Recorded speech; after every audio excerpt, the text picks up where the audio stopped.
গাজায় যেমনভাবে বারবার হাসপাতালে হামলা চালিয়েছে ইসরায়েল, ঠিক ইরানেও করছে, যাতে মৃত্যু যন্ত্রণায় ছটফট করে কারোর বেঁচে থাকার সম্ভাবনা থাকলেও মানে চিকিৎসার মাধ্যমে সে যাতে বাঁচতে না পারে।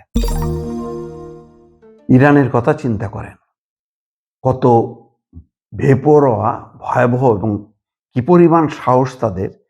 খবরে আসছে যে ইরানে এ পর্যন্ত ৮১,০০০-এর বেশি বেসামরিক স্থাপনা ক্ষতিগ্রস্ত।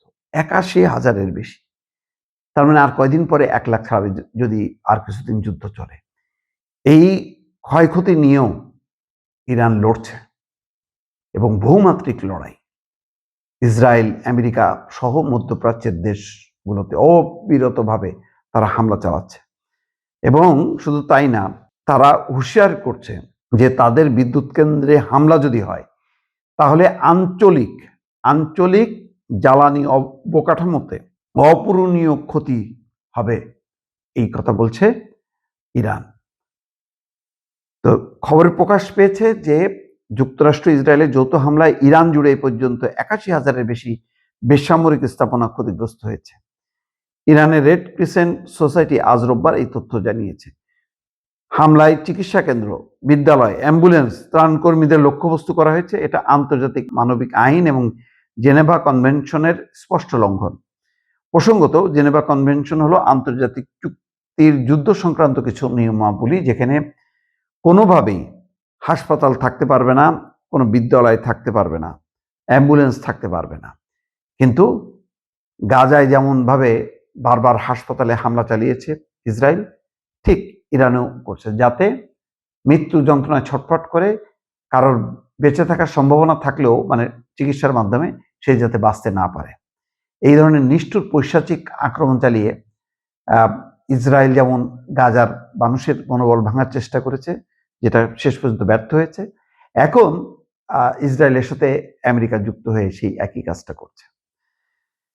তো এই অবস্থার মধ্যেও সবচেয়ে বিস্ময়কর ব্যাপার হচ্ছে যে ইরান হুঁশিয়ারি জানাচ্ছে, এবং এখনকার যেই হুঁশিয়ারিটা খুব কঠিন হুঁশিয়ারি। কারণ খবর হচ্ছে যে কোনো সময় ইরানের পারমাণবিক বিদ্যুৎ কেন্দ্র, সেখানে হামলা হতে পারে। এটার ব্যাপারে রাশিয়া, চীন সহ সবাই উদ্বিগ্ন এবং বারবার বলছে যে এটা যদি হয় তাহলে একটা মহা বিপর্যয় হবে। কারণ পারমাণবিক কোনো চুল্লি বা বিদ্যুৎ কেন্দ্রে হামলা হলে পুরো ইউরেনিয়াম বা তেজস্ক্রিয় পদার্থ ছড়িয়ে পড়বে সাধারণের মাঝে পুরো দেশ জুড়ে।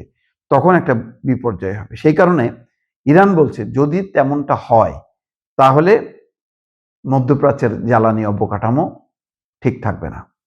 কারণ বিদ্যুৎ কেন্দ্র, গ্যাস কেন্দ্র, তেল উৎপাদন কেন্দ্র সবগুলোতে তারা একযোগে হামলা চালাবে। নিজেদের বিদ্যুৎ কেন্দ্রগুলোতে কোনো হামলা চালানো হলে তাৎক্ষণিক জবাব হিসেবে পুরো অঞ্চলের জ্বালানি এবং তেল অবকাঠামোতে প্রতিশোধমূলক হামলা চালানো হবে। ইরানের পার্লামেন্ট স্পিকার মোহাম্মদ বাঘের গালিবাফ সতর্ক করে এই হুঁশিয়ারি দিয়েছেন।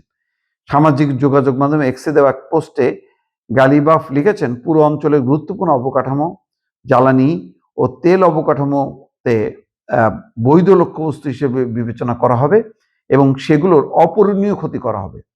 এসব ক্ষতির ফলে জ্বালানি তেলের দাম দীর্ঘ সময়ের জন্য বৃদ্ধি পেতে পারে। যুক্তরাষ্ট্রের প্রেসিডেন্ট ডোনাল্ড ট্রাম্পের এক হুমকির পর গালিবাফের এই হুঁশিয়ারি এলো। শনিবার ৪৮ ঘন্টা সময় বেঁধে দিয়েছে যে হরমুজ প্রণালীতে জাহাজ চলাচল করতে দিতে হবে। তার মানে বোঝেন, পার্লামেন্টের স্পিকার বলছে সবাই, মানে ইরানের এখন এমন কোনো স্তর নেই যে স্তর এখন পুরো যুদ্ধের সাথে একাত্ম, এবং তারা দেশকে রক্ষা করার জন্য, নিজেদের আত্মনিয়ন্ত্রণের অধিকার প্রতিষ্ঠা করার জন্য তারা এখন বেপরোয়া। এই জন্য ৮১,০০০ কি ৮২,০০০ অবকাঠামো এরা যেই ক্ষতিটা করেছে ইসরায়েল এবং আমেরিকা মিলে, এটাকে তোয়াক্কা করছে না। তার বিপরীতে এখন মানে এমন সব জায়গাগুলো টার্গেট করেছে ইরান যে তারা এখন হাইনফসি শুরু করছে। যেমন হরমুজ প্রণালী, ক্রমেই সংকট বাড়ছে, বিশ্বে উদ্বেগ দেখা দিচ্ছে। বিদ্যুৎ কেন্দ্রে পাল্টা হামলা চালানো হবে, মধ্যপ্রাচ্য জুড়ে আতঙ্ক যে ইসরায়েল আমেরিকা সেই কাজটি করবে কিনা।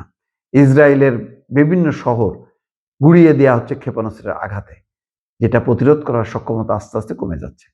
সব মিলায় একটা ভয়াল পরিস্থিতি এখন পর্যন্ত বিরাজ করছে মধ্যপ্রাচ্য জুড়ে, দর্শক।